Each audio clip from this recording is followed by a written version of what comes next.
Hello, I'm Citrus, and this has taken far too long, so let's get right into it. As usual, we'll start with the weapons. They're pretty forgettable, to be honest. The RG's weapons are finer in just about every way, but I can't complain much for this kit being 20 years old. Anyway, this is going to be a very long video, so feel free to skip around or get comfortable. There won't be a separate review for this because my opinions haven't changed much since 2016, but I'll still mention all the key points as we go along. This kit was commissioned by a fan of the channel who goes by KillaByNature480 on Instagram, so everyone should give him a huge thumbs up for bringing this build to you guys. This video is also intended to be somewhat instructional for KillaByNature480, just in case anything comes apart during shipping or what have you. Okay, so I mentioned this build took far too long, and what do I mean by that? Well, I originally promised KillaByNature480 that I'd be all done with this kit by the beginning of April, so now I'm a whole month behind. Fortunately, he has been very understanding of my circumstances. I began working on this on March 29, and I expected the whole build to take about 35 hours, which meant I would have finished around April 6. But some work things came up and my time didn't free up again until April 18, by which point I was already over 25 hours into the build, but only about 20% done. Since then, I put about 6 hours into the kit per day until May 2nd when I applied the final layer of top coat. If we do a bit of math, that works out to about 110 hours total from start to finish. So what took so long? First, I underestimated the parts count. The Rebor 100 DJ took me about 17 hours. The PG RX-78 isn't a super complex kit, so I figured the parts count was double, and the build time should double as well, ergo the 35-hour estimate. Now, I didn't actually count the pieces, but I can safely say the parts count is way more than double. Having more parts, of course, means more time prepping them for painting and assembly. Second, I underestimated my detailing time. I originally thought that my detailing time would be proportional to how much area I'd need to paint. That was completely wrong. Seasoned modelers can laugh at me because they probably know this, but it turns out that my detailing time is actually proportional to the number of applications I'd paint. So a tiny piston with 2 gold bands to paint, for example, would take about twice as much time for me to paint as an armor piece with a single stripe. And third, I underestimated the molding problems that I'd encounter. My old PG RX-78 came from Mandrake, and it had been sitting in the store for a while, so it was probably printed around 2012. The casting quality on that one was already a bit ropey, so I knew this one will be a challenge, but I didn't anticipate the parts being as bad as they actually were. And clearly, I didn't pay enough attention during unboxing. Putting lines, dimples, excess flash were absolutely everywhere. And now we move into the meat of the build, starting with the core fighter. After 2 years, the core fighter is still pretty fun to build, but in retrospect, it's way over-designed. The MG core fighter we get these days accomplishes roughly the same level of detail with a far lower parts count, with a whole assembly that's much less fiddly. And now that I think about it, it's a bit disappointing that the cockpit seat here doesn't rotate into core block position, because every core fighter since the Master Grade 2.0 can do it.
On to the head next. I forgot just how fiddly the wiring was for the LED. In some Gunpla communities online, I recall seeing some users who were perplexed by how all the leads are supposed to connect, so maybe this will help. The rest of the head is pretty straightforward, nothing too complicated here.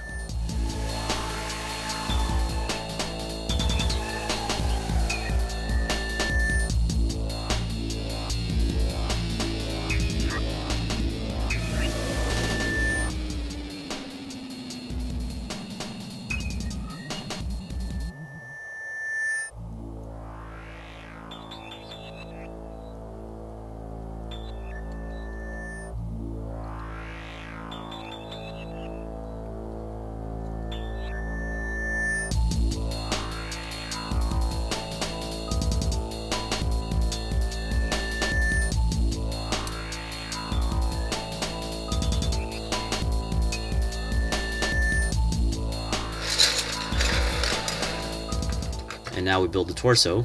We start with a vent cluster.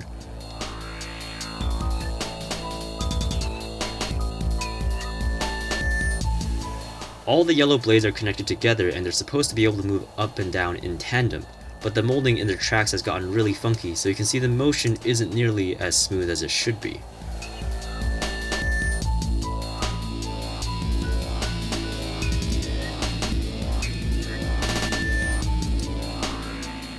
This joint here, which I guess you'd call the rotator cuff, was pretty underwhelming for me. The idea behind the chrome pistons is that they'll look really intricate and clever under the opening armor, but the reality is that their construction is stupid simple and they hardly move at all. Again, a little disappointing for me to build the first time around, because I expected something like the MG 2.0's shoulders, but this doesn't really come close. Looking back on the build, because of a bunch of small things like this kit is actually a great pick for a commission, because the finished model looks really good when it's done right, but the build itself is rather tedious and unimpressive, especially by modern standards. So if you get one that's nicely done, but you didn't have to build it yourself, you end up with a really great display piece with none of the pain.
The arm is up next, and this is actually my favorite part of the build. The parts density here is very high and everything moves around.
I really like that most of the detail you see is constructed rather than molded in. My only major gripe is that the elbow screw doesn't actually do anything. It tightens the middle joint of the elbow, which is fine, but the joints connecting the upper and lower arms are completely unaffected. That said, I really like the way the circle seems to rotate when you bend the arm fully. The motion looks really organic.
And now you're seeing me apply some glue to these polycaps, which is to address a huge problem.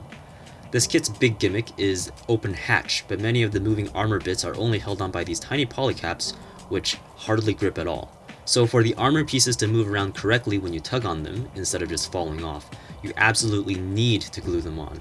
And you can see that nice elbow bend right here.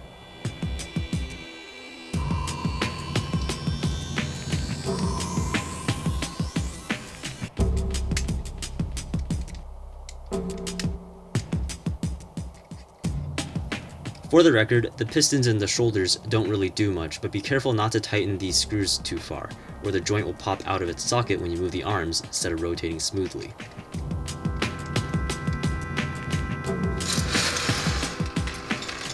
The leg construction is fairly similar to the arms, but they're much larger and they feature fewer parts, so the overall result feels much less intricate and detailed.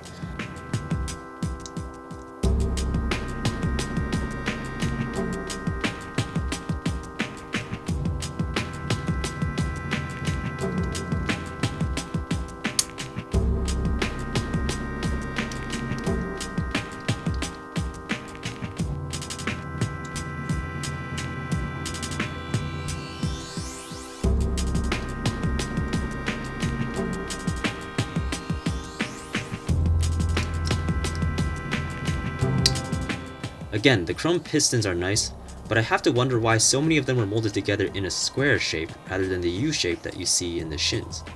The way the square pistons terminate into a simple polycap forms a very weak connection and looks awful up close.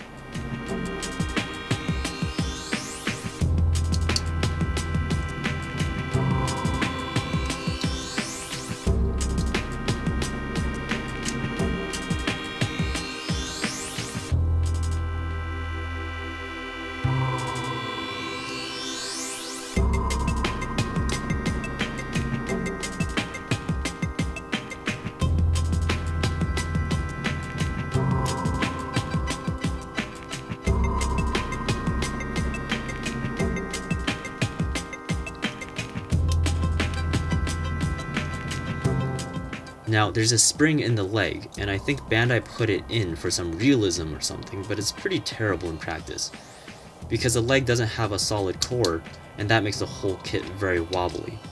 The fact that the finished kit is very heavy really doesn't help.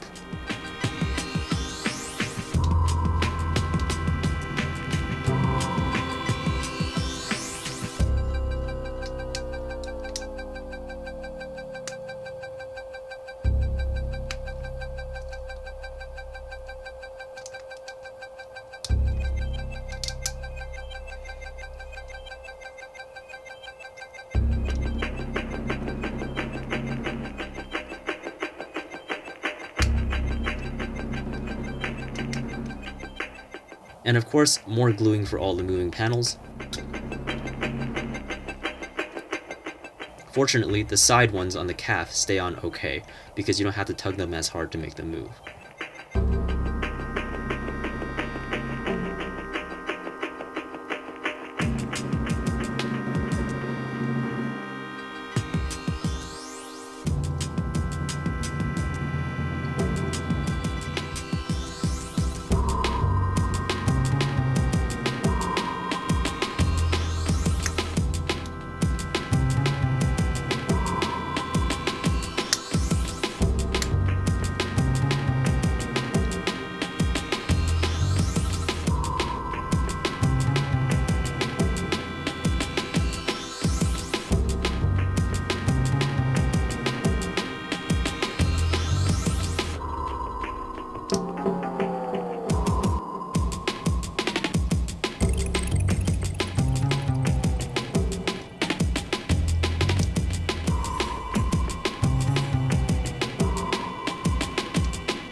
Here's the spring in action.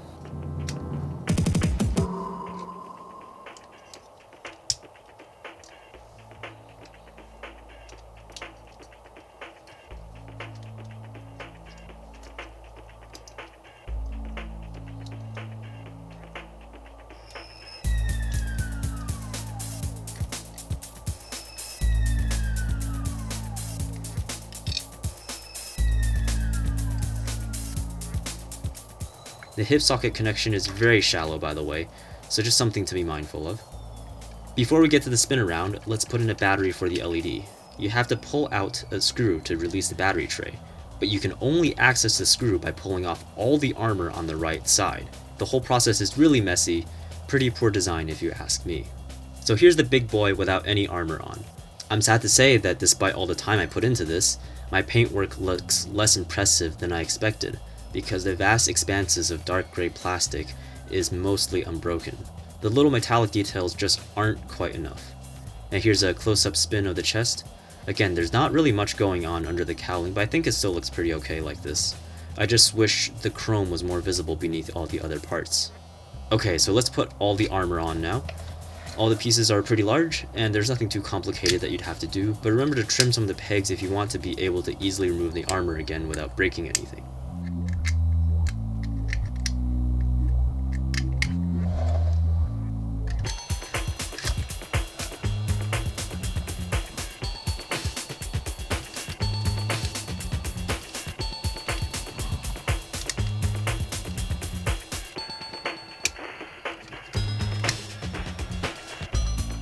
You can also see that the armor is largely smooth on the outside, but most parts have some sculpting on the inside, and I tried my best to line them a bit to make the details show some more.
So here's a spin of the whole thing all finished with top coat.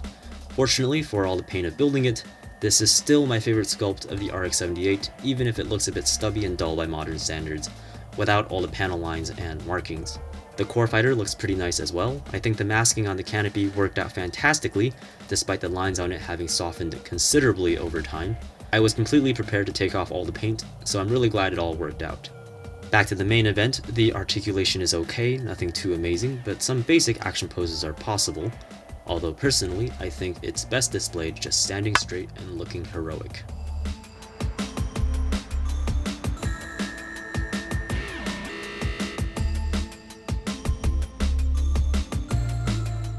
Okay, let's get all the armor panels open.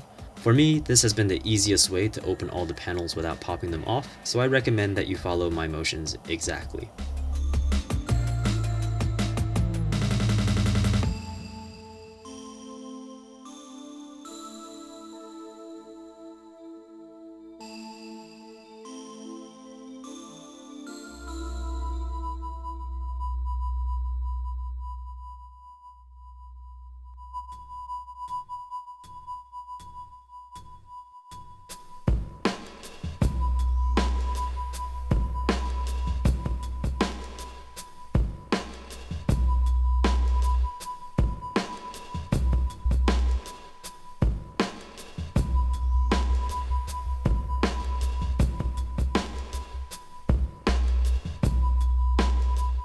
And at long last, we're at the final spin with the open hatch gimmick on full display. This kit has been a journey to build again, and I probably won't touch another PG in the near future because this kit was an excellent reminder of just how much work they can take to build well. Not to mention that I'm an internet video guy, so I want to make content for y'all to enjoy, but it's difficult to do that in a timely way when every step in reviewing a PG takes so long. Anyway, until I figure out a way to speed up that process, thank you for watching, and I'll see you guys next time.